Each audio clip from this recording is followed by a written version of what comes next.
75 years. The UK, USA, Israel, they don't expect a reaction.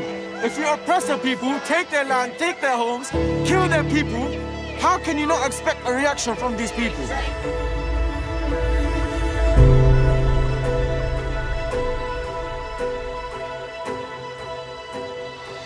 500,000 people came to the streets of central London to say stop bombing Gaza and call for an immediate ceasefire.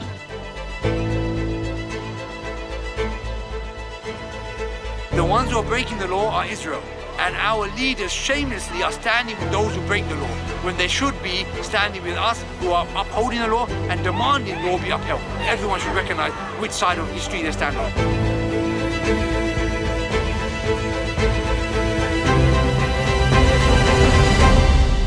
I can't get out of my head this picture of the camera going through a hospital, seeing 5-year-old children, newborns, in an ICU unit because the Israeli occupation army has said, get out, get out. Not only did those children die without food, without water, they died with no one to hold their hand. Yeah.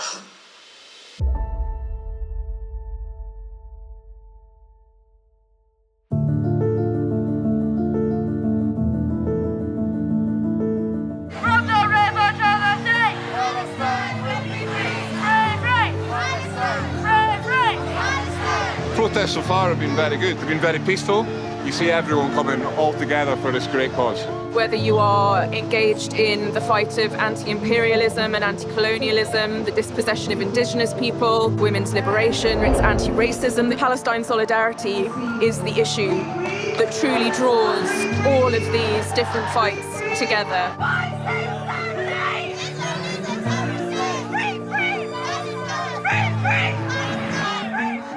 The first thing to say is nothing started on the 7th of October. It really started in the 19th century when people started colonizing Palestine. You would have thought that it's not possible to colonize in the 20th century, but it was possible for Zionism because it had the strongest empire supporting it. It's about time we stop, those of us who support, as most of us do, for apologizing for our support for Israel. There's no apology to be made. None. Today, every small thing, every incident, every killing of innocent people goes right away to the social media. Thank God they couldn't hide it. Millions of people are demonstrating and asking for justice. The Zionists are very scared of these protests, this legitimate the Zionist state.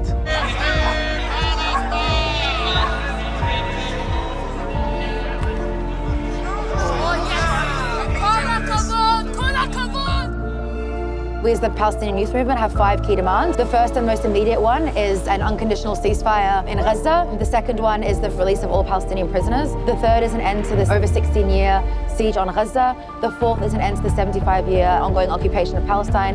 And the fifth is an end to British complicity in Zionism. And so we're going to continue organizing, continue taking to the streets, continue mobilizing our communities until all of our demands are met. Every Jewish person has very strong ties to the Holy Land, but don't be confused. This holy ties is to the holiness, to the land. Haven't got nothing to do who governs the land. We don't have to rule the country to get connected to God. It's haven't got nothing to do with that. I'm on the executive committee of Jewish Voice for Labour. There's a pro-Palestinian group within the Labour Party who represented the considerable number of Jews who felt unable to join the JLM. On the protests, together with young Jewish organisations and go on marches, it's the burning sense of injustice that motivates us. Never again means never again for anyone. The Holocaust was terrible. It hangs over, I guess, everybody of Jewish heritage, but it should never happen again for anyone, not in our name. That really is a very strong driving force for all of us.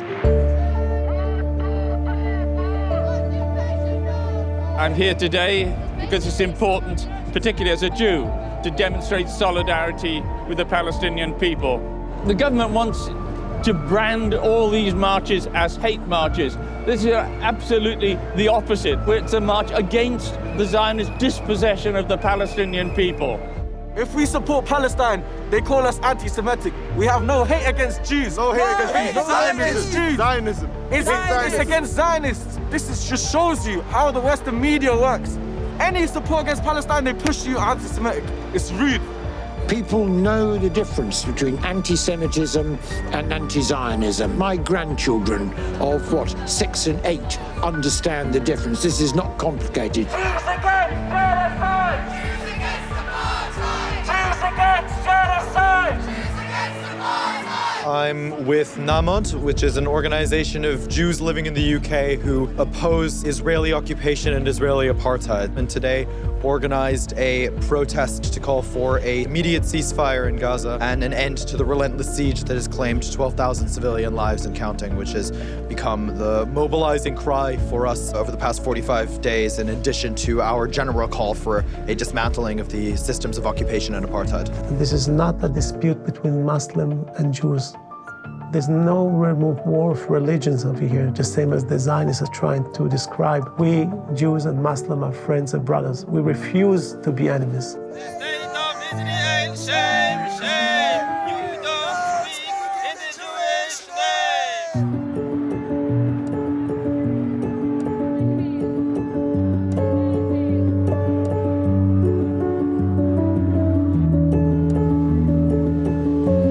It has become exhausting that in this day and age, we need to say what we're saying today.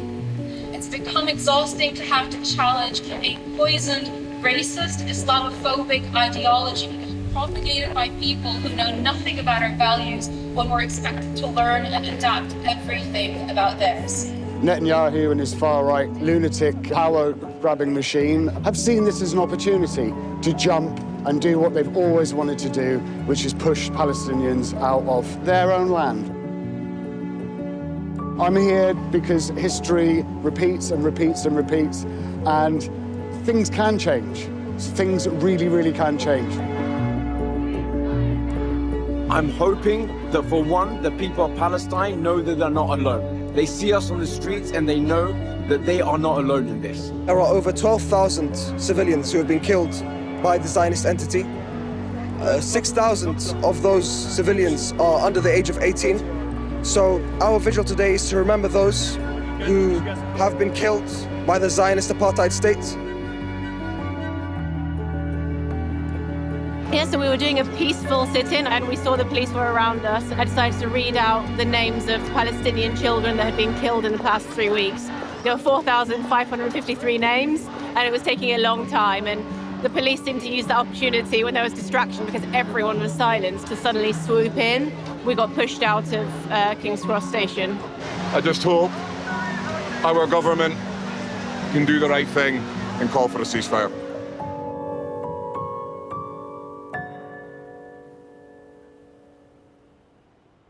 I'm disappointed about the vote. I'm disappointed about the results, but this is not the end. The fight will continue. People will continue to show up.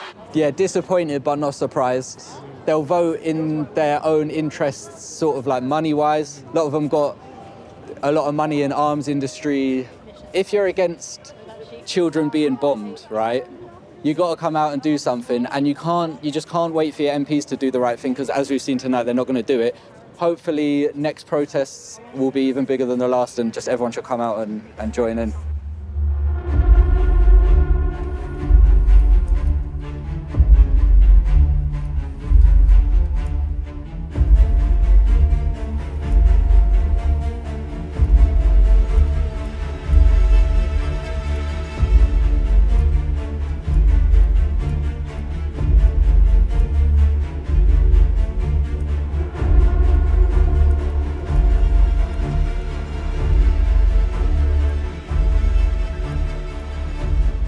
I think they have had a very important sway.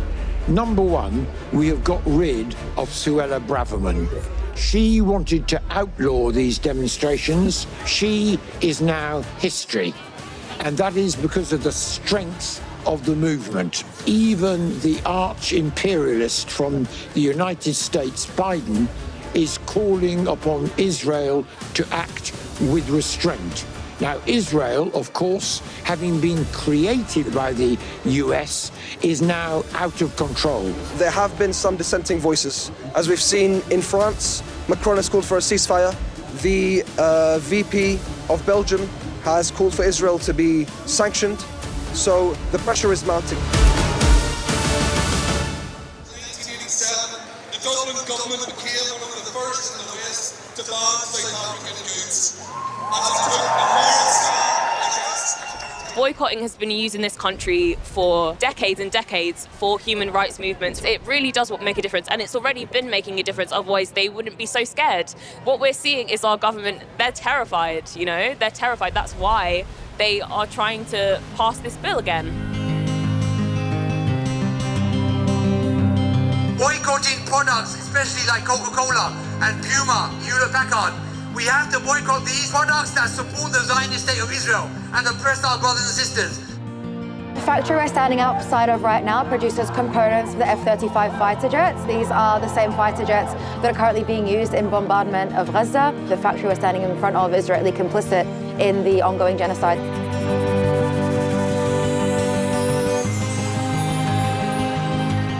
We're standing here today in front of the offices of Fisher German, which are the landlords of one particular site of Elbit Systems subsidiary. They supply 85% of the killer drones that are used. So it's our responsibility to confront this war machine in all its forms, pushing universities to divest from the war machine, but also ensuring that landlords evict these companies that enable the genocide that's currently unfolding in Gaza.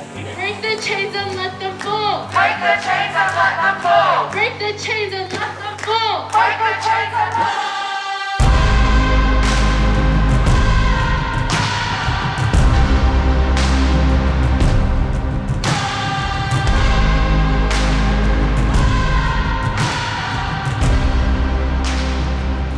Yeah, you have to read between the lines in The Guardian. It might not be as atrocious or vicious or backwards as the tabloids, but if you actually read between the lines and what they're saying, you know, Israeli people in the supposed conflict are murdered and Palestinians die, right? That's unacceptable. We can't have this kind of narrative putting out. We have to firmly take a principled stance and call out institutions like The Guardian. This is the reason why Israel has been allowed to get away with war crimes with impunity, because people refuse to speak the truth. And if you want to save journalism, then you have to be unwavering in your support of the truth. You know, you have to be a fearless person. It's very important that we take action against these Zionist mouthpieces. They perpetuate myth, they perpetuate lies, and actually they cause damage. I personally believe that anyone who pushes these narratives about beheaded babies, all these untruths that turn the public against the truth of what's going on in Gaza, are effectively complicit in genocide.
My hope is our politicians see the numbers and the numbers that are growing, and they see this is the will of the British public.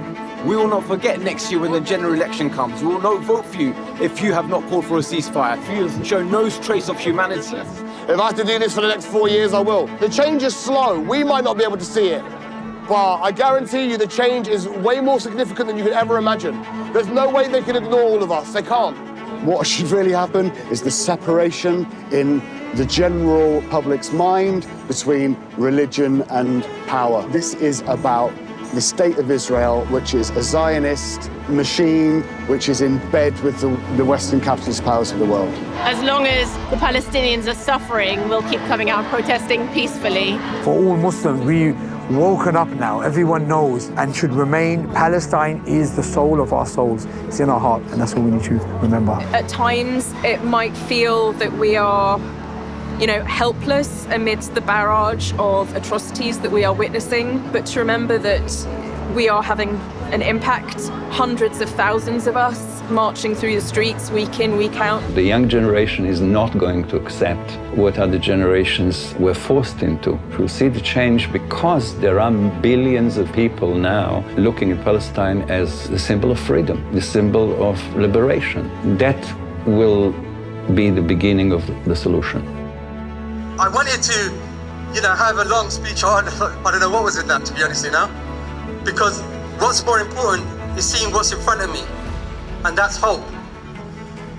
When I see what you guys are all doing, when I see the steps that you're all taking, it not only makes my heart cool, I know it makes the heart cool of those people that are seeing all that destruction. Things are changing.